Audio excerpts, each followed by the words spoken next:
Shalom, everyone, and welcome to our series, The Soul of the Siddur, a Kabbalistic journey through Jewish prayer. My name is Rabbi David Aharon Curtis, and in this episode, we will talk about Parashat HaKetoret. Throughout the tapestry of Jewish mysticism, no spiritual technology holds greater power, intimacy, or transformative potential than Parashat HaKetoret, the offering of the incense. While the outer world understands the Ketoret merely as a fragrant smoke rising within the ancient temple, the masters of Kabbalah reveal it to be a multidimensional blueprint designed to bind the lowest physical realms directly to the unmanifest light of the infinite, or Ein Sof. The Zohar teaches that while standard sacrifices deal with rectifying human transgression on the outer altar, the Ketoret operates in total solitude on the golden inner altar. It is brought not for sin, but for pure divine joy, ta'anug, engaging the only human sense left uncorrupted by the primordial fall, the sense of smell, reach. It is the ultimate shield against destructive forces of the Sitra Achra, and the primary engine for Hamtakat Hadinim, the sweetening and transformation of harsh judgments at their root. To tap into this cosmic operation during daily prayer, the Arizal unveiled a master schematic embedded within the 11 spices. Rather than a simple linear hierarchy, the Arizal's layout reveals the precise mechanics of divine unifications, yichudim, how transcendent light leaps across realms to elevate the lowest sparks, how the emotional core of creation is balanced, and how supreme mind, mochin, is injected into the universe's most vulnerable points. This specific alignment comes from a profound specialized Lurianic meditation found in many Sephardic and Hasidic prayer books. Unlike a simple linear top-to-bottom list, Keter down to Malchut, this layout reveals the mechanics of divine yichudim, specifically how the higher spiritual intellect, mochin, descends to sweeten the lower emotive attributes of Zer Anpin and rectify Malchut. These are the Ketoret tiers. There are 3 of them. In the first tier, each ingredient weighs 70 maneh for a total of 280. In the second tier, each ingredient weighs 16 maneh for a total of 64. In the third tier, Kosht has a measure of 12, Kilufa 3, and Kinamon 9, for a total of 24, which gives us a grand total of 368. That's 365 for daily use, plus 3 for Yom Kippur. We're now going to talk about the structural and Kabbalistic breakdown of why each spice is assigned to its respective sphera in this system. The 4 major spices are the primary pillars and unification of the extremes. The first spice, sori, is the initial naturally dripping resin. It represents Keter, the transcendent divine will and pleasure that flows effortless and unprompted. The second is siporin. It has the power to dig deep and attach firmly. In this specific unification, Yesod acts as the funnel that directly draws down the infinite light from Keter straight into the lower realms without interruption. The third spice, Chelbanah, has a foul odor on its own, representing Malchut when it is stripped of light and subject to harsh judgment. By linking Chelbanah directly between Siporin and Sori, the infinite light of Keter descends via Yesod to sweeten and elevate the dark state of Malchut. And the fourth is Levonah. Pure white and ascending directly as smoke, Levonah acts as the Or Makif. It forms a transcendent aura surrounding the initial core alignment of Keter, Yesod, and Malchut, shielding the fragile rectifications of Malchut from being hijacked by the Sitra Achra, the forces of negativity. So what is the significance of 70 maneh each? The number 7 represents the physical realm, Olam Asiyah, which is bound by space and time. The number 10 represents the 10 sefirot and the power to group many distinct parts into complete unity.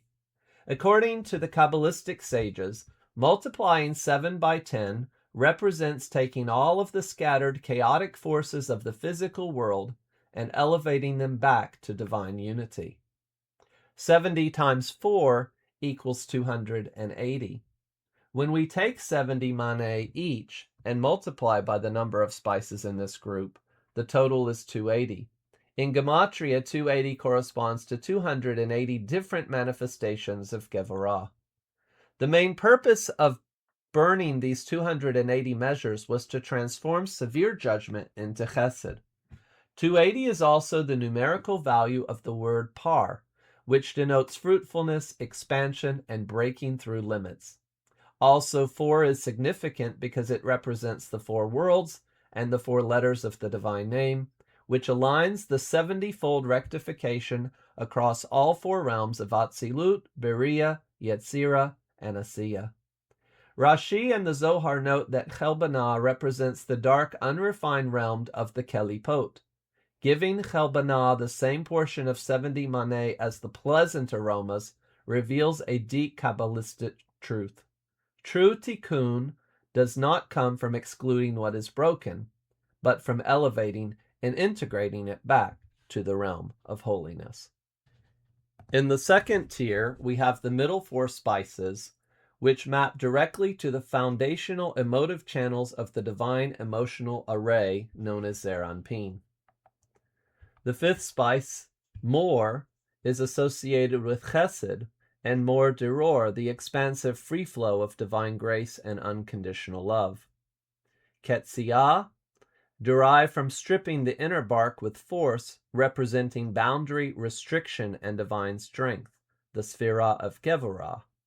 Shibolet Nerd, a rich central scent that unifies contrasting elements, which corresponds to Tiferet.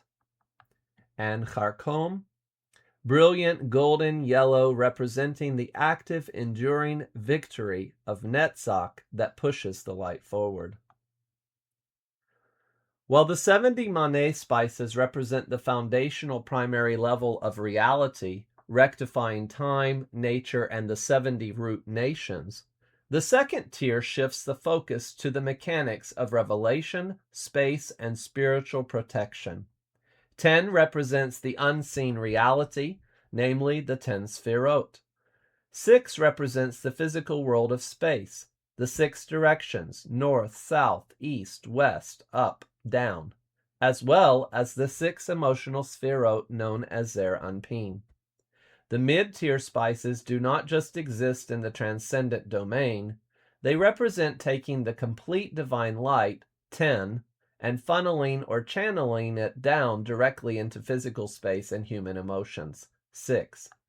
Because these 4 spices are the most intoxicatingly fragrant notes, they represent the direct experiential revelation of holiness brought down into 3-dimensional existence. In Kabbalah, the spiritual realm between pure holiness and complete evil is known as Kelipat Nogah, or the translucent shell. According to the Zohar, this realm contains 64 gates or chambers through which spiritual energy can either be elevated into holiness or dragged down into negativity and death. The 64 maneh of these 4 spices act as a spiritual shield. By burning a total of 64 measures, the Ketoret purifies and locks all 64 potential access points, preventing negative forces from latching on into the sanctuary's holiness. The number 64 is the exact numerical value of the Hebrew word mi, which translates to who. In Kabbalah, mi represents the elevated, transcendent realm of Binah, the cosmic womb from which all spiritual light flows into creation. The 64 maneh total acts as a bridge connecting the lower physical world back up to Binah, drawing down deep understanding and compassion down into the lower realms. Just as the 70 maneh spices total 280 to sweeten judgment, the 16 maneh spices total 64. The number 4 grounds these 16 measures across all 4 Kabbalistic dimensions of reality: Atzilut, Beriah, Yetzirah, and Asiya.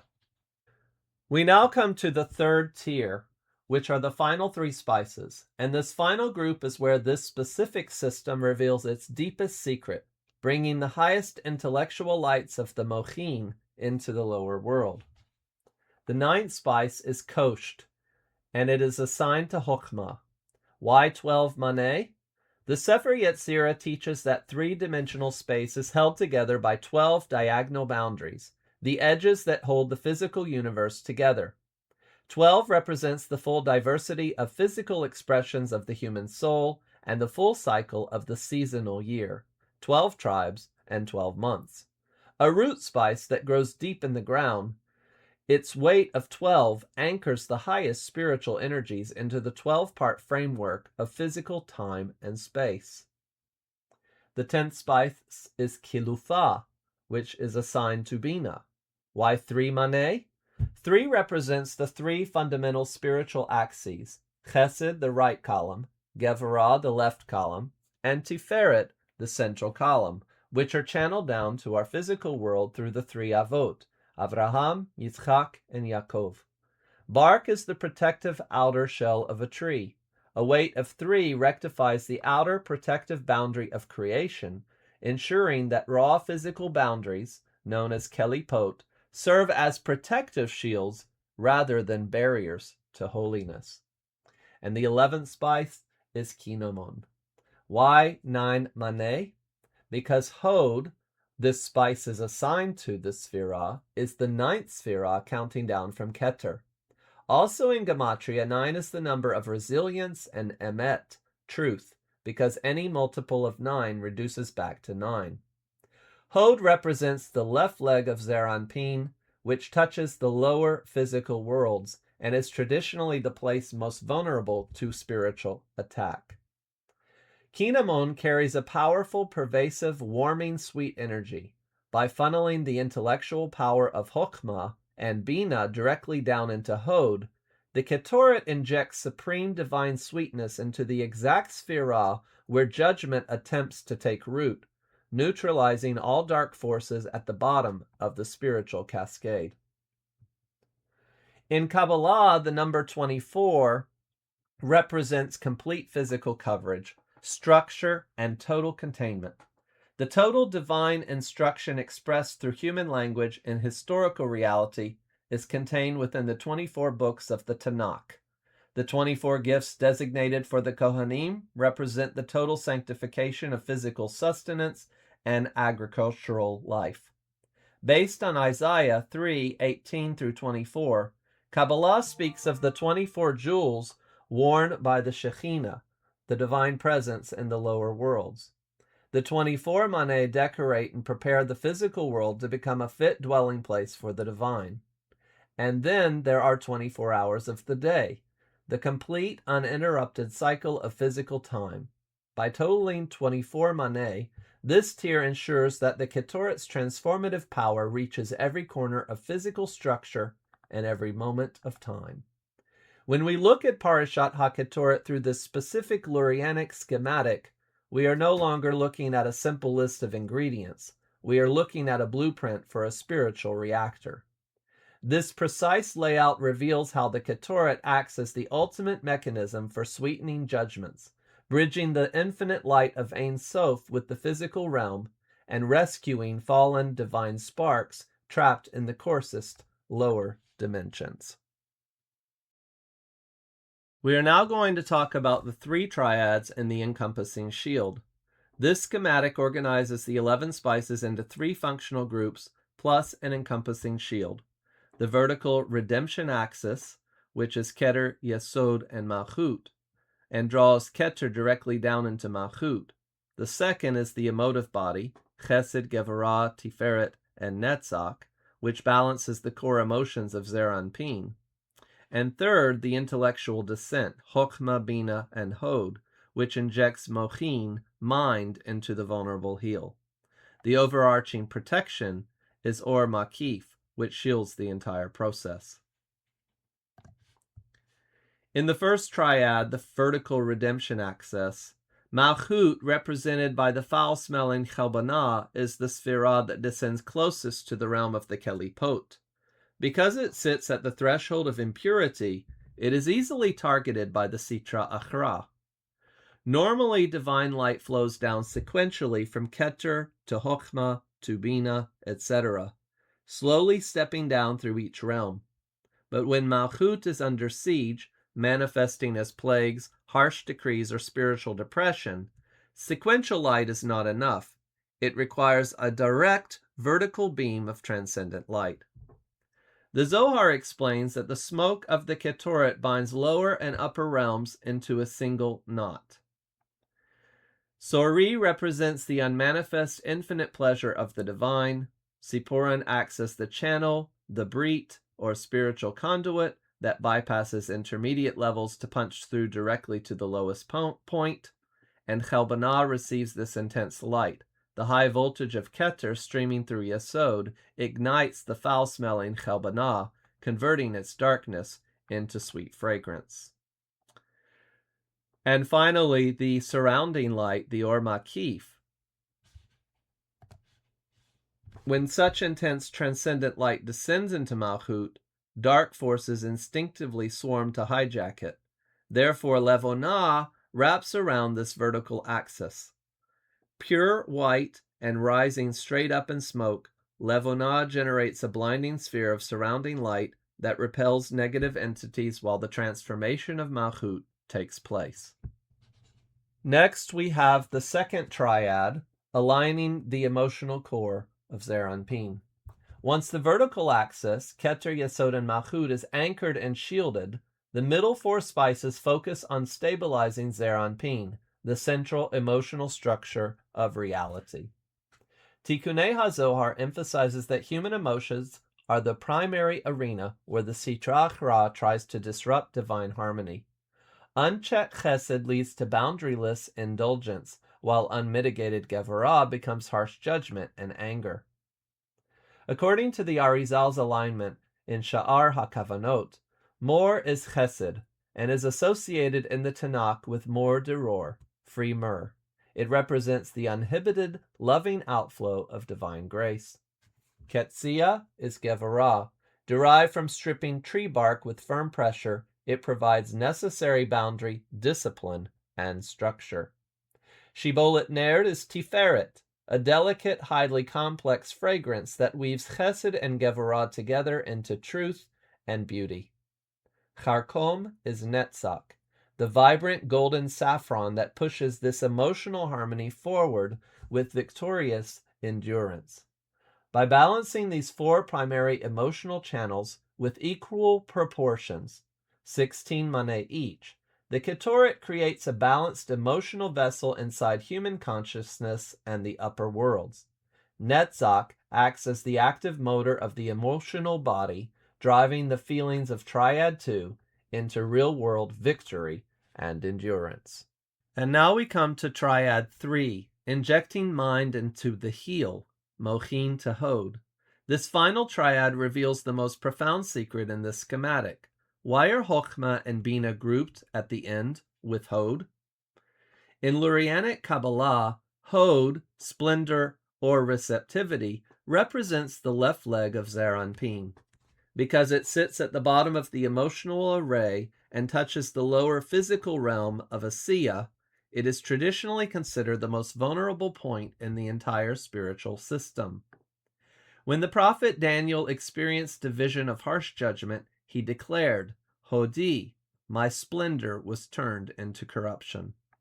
In Kabbalistic terminology, whenever negative forces manage to grab hold of holiness, they almost always attack through Hod. By flooding the lowest, most vulnerable point, Hod, with the supreme mind lights of Chokhmah and Bina, the Ketoret completely cuts off the supply line of darkness. The heel is fortified, judgment is sweetened at its root, and the entire universe is bound back to the infinite light, or Ein Sof. In Kabbalah and Hasidic philosophy, drawing directly from the Zohar, Midrash, and the teachings of the Arizal, the Ketoret holds a singular status. It is called the most precious and beloved of all offerings before Hashem. While Korbanot dealt with blood, meat, and the rectification of sins, the Ketoret operated on an entirely different spiritual dimension. Let us now explore why the Ketoret is uniquely beloved to Hashem above all other spiritual service. Pure joy without defect. The Zohar emphasizes a fundamental distinction between korbanot and the incense. Korbanot were often brought as a result of human failure, sin, or severe physical boundary transgressions. They represent the lower sweetness, the repair work required when things go wrong. The Ketoret was brought purely for divine pleasure and joy. It was not tied to sin, nor was it a response to human shortcomings. The Zohar states, "There is no service in the world that shatters the power of the Sitra Achra and brings such sheer joy to the Holy One, blessed be He, like the Ketoret. Because it represents unadulterated divine light rather than damage control, Hashem cherishes it above all else." The second reason is it operates in secret, bitzniut. In Jewish spirituality, that which is exposed in public is subject to external gaze and potential corruption, whereas that which takes place in total privacy touches the level of keter. The korbanot took place on the outer altar in the open courtyard, visible to the people.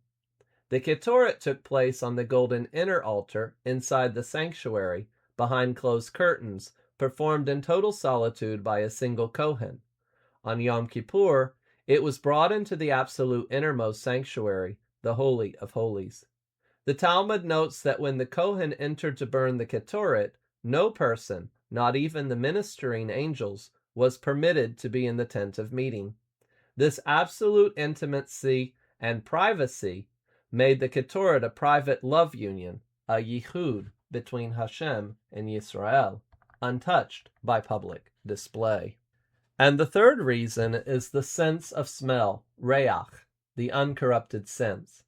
In Tikkunei HaZohar, the Kabbalists examined the primordial sin of Adam and Eve in the Garden of Eden. Every sense was tainted by the experience.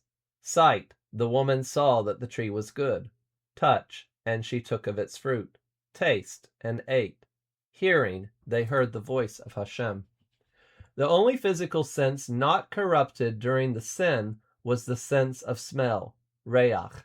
Because the nose did not participate in the original fall, smell remains the cleanest, most spiritual portal in the human vessel. The Talmud asks, what is that which the soul enjoys, but the body does not? The answer is smell. The Ketoret speaks directly to this uncorrupted dimension of reality.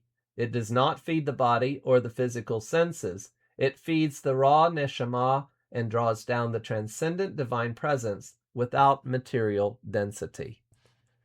Number 4, the transformation of darkness into light, hamtakat hadinim. The ultimate intention of creation is not merely to celebrate holiness, but to elevate the fallen realms and sweeten harsh judgments at their root. As we explored earlier, the spice chelbana has an inherently repulsive odor on its own, representing the dark, fallen forces. When chelbana is bound inside the 11 spices and placed upon the altar fire, its foulness is not erased or suppressed. It is transformed into supreme fragrance. According to Kabbalah, Hashem experiences no greater delight than watching the lowest, most corrupted sparks redeemed and converted into light. The Ketoret proves that even the darkest elements of reality can be bound back into the divine oneness. 5. The meaning of Ketar, the ultimate knot. As revealed in the Zohar, the word Ketoret comes from the Aramaic root ketar, meaning to bind, to knot, or to weave together. While other offerings reach specific spiritual worlds, namely Asiya, Yetzira, or Beriah, the Ketoret forms an unbreakable transcendent knot that binds all 10 Sefirot, the surrounding light of Or Makif, the entire hierarchy of worlds, and the physical realm straight into the infinite essence of Ein Sof. Hashem loves the Ketoret above all because it fulfills the ultimate purpose of creation, tying every disparate, fragmented piece of the universe into one absolute eternal bond of love. When you recite Parashat HaKetoret using the specific schematic as your kavanah, you are not just passively remembering an ancient temple ritual. In Kabbalah, especially according to the Arizal and the Rashash, the mental recitation of the Ketoret is an active spiritual operation. By holding this exact mapping in your mind during prayer, you execute three major metaphysical actions within your own soul, known as Tikkun HaNefesh, and across the universe, known as Tikkun Olam. When you speak the words of the first four spices, your mind is bridging the absolute highest point of divinity down to the lowest physical realm. You are taking the most vulnerable, corrupted elements of your reality, your day, and the world, and bypassing normal spiritual channels to blast them with the transcendent infinite light of Keter via the pipeline of Yesod. The result is that the darkness in Malchut is ignited and converted into light. Meanwhile, you hold the mental intent of Levonah as a glowing helmet of Or Makif around you, blocking negative spiritual forces from latching on to the newly released light. Next, you're calibrating your emotional frequency, Zeranpin. As your mouth recites the 416 Maneh spices, your kavanah turns inward to align the core emotional engine of the cosmos and human consciousness. The more you are opening the floodgates of unconditional love, grace, and generosity. The Ketziyah, through Gevarah, you're setting firm, holy boundaries and stripping away ego and destructive impulses. Shibolet Nerd, Tiferet, you're weaving love and discipline into absolute harmony, truth, and peace. And Charkom, Netzach, you're charging your spiritual endurance and drive to overcome life's obstacles. You are balancing your inner psychological and spiritual energy by reflecting on the equal weights of these four spices, which are 16 maneh each. You calibrate your heart so it is neither overly reactive, which is harsh Gevarah, nor boundaries free, which is unchecked Chesed, but centered in divine truth. Next, you are injecting transcendent mind power into your weakest point. And this is the most critical operation in this schematic. As you reach the final three spices, you perform a target strike on the point of greatest vulnerability. Hod represents the bottom of the emotional structure, the heel of the spiritual body. It is where anxiety, self-doubt, financial stress, physical illness, and negative spiritual attachments attempt to enter a person's life. When you reach Kosht, Kilufa, and Kinamon, you are channeling the deep luminous wisdom of Chokmah and the analytical protective understanding of Bina straight down into Hod. You flood your doubt and anxiety with divine intellect, and it is the mystical equivalent of turning on a high-intensity floodlight inside a dark room. The Kelipot, lurking at the heel, are instantly neutralized and flee. This is why the Zohar states that one who recites the Ketoret with true understanding and kavanah is surrounded by a shield of divine favor, protected from bad occurrences, and crowned with the very light of creation. To understand why Parashat HaKetoret appears twice in the morning service, it helps to look at the structure of Shacharit as a ladder ascending into the spiritual worlds and then descending back into the physical realm. At the beginning in the Korbanot section, it acts as a spiritual cleansing. Before entering the divine palace through the Amidah, the soul must be cleansed of spiritual blockages and negative forces. Reciting the incense passage early in the service creates a protective shield around the individual, clearing spiritual airwaves so the prayers can ascend unhindered. At the end of the service, Parashat HaKetoret, which is near the conclusion, is said in order to seal the light. During the central prayer of the Amidah, immense divine light is drawn down. As the service concludes and you prepare to return to the mundane world, the end of service recitation locks in that spiritual light. Kabbalah teaches that spiritual negativity seeks to nourish itself on leftover holiness. Saying Ketoret at the end ensures that the residual spiritual energy of Shacharit is not hijacked by lower spiritual realms as you step back into daily life. To conclude our episode of Parashat HaKetoret, I want to talk about the divine name Kavanot within the passage of Ketoret. You can see it in our Siddur or in other Kabbalistic Siddurim. These Kavanot are holy letter combinations, acronyms, or divine names paired with specific words in the Torah text. They function as spiritual tools to sweeten harsh judgments, elevate holy sparks, ward off destructive forces, and channel divine protection and healing. The first one, which you can see circled in red, is the fifth name among the sacred 72 Shemot, derived from the verses describing the splitting of the Yam Suf. That's Shemot 14, verses 19 through 21. In Kabbalah, Mem He Shin is the primary divine name associated with refuah, which is physical, emotional, and spiritual healing.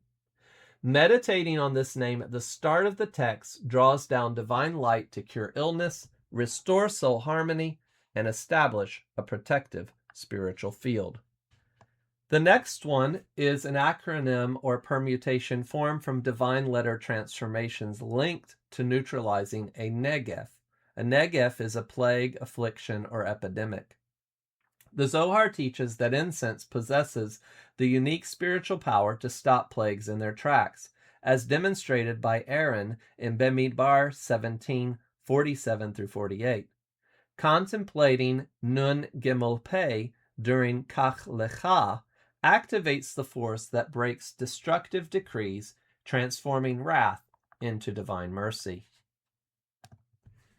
Mem Tav Kuf Vav, etymologically derived from the Hebrew word matok or mituk, meaning sweetness or sweetening. In Kabbalistic metaphysics, the spices represent raw, potent spiritual energies. The kavanah of Mem Tav Kuf Vav represents hamtakat hadinim, the softening and sweetening of strict divine judgments at their root. It transforms strict justice into loving kindness, chesed. Next, we have Tet Nun Vav. This is a holy letter combination representing spiritual refinement and elevation. Netaf is the first individual spice mentioned. It corresponds to the higher flowing emanations of wisdom, Chokhmah. This kavanah elevates the divine sparks trapped within lower or impure realms back to their heavenly origin, purifying the individual's environment. Then we have Pe, Yud, Kuf, Aleph, Chaf. This is a multi-letter Kabbalistic permutation which represents strength and divine seal. Shechelet is an aromatic spice symbolizing power and the subjugation of negative forces. In the spiritual order of the Ketoret, this acts as a seal that shatters and drives away spiritual impediments such as the evil eye, the evil inclination, and accusatory spiritual entities, preventing them from latching on to holy prayers. And finally, we have Resh, Chet, Shin. Etymologically connected to Rachash, which means movement, stirring, or whispering fervent prayer, as is said in Psalm 45, verse 2, my heart is stirring with the good word. Chalbanah famously possesses a foul smell on its own, as we've already said, which symbolizes negativity. Yet when blended into the incense formula, it yields a holy, essential aroma, symbolizing the unity of all Yisrael. The kavanah represents the inner movement of teshuvah and heartfelt devotion that transforms even flawed or low-level aspects of creation into a pleasing spiritual offering. It also represents ratzon, which is divine will and acceptance of prayer, chen, which is grace in the eyes of the Creator and all of humanity, and shalom, which is completeness, peace, and protection from conflict. I hope you've enjoyed this episode. Much love and light to all of you, and many blessings, and hope you'll join us again.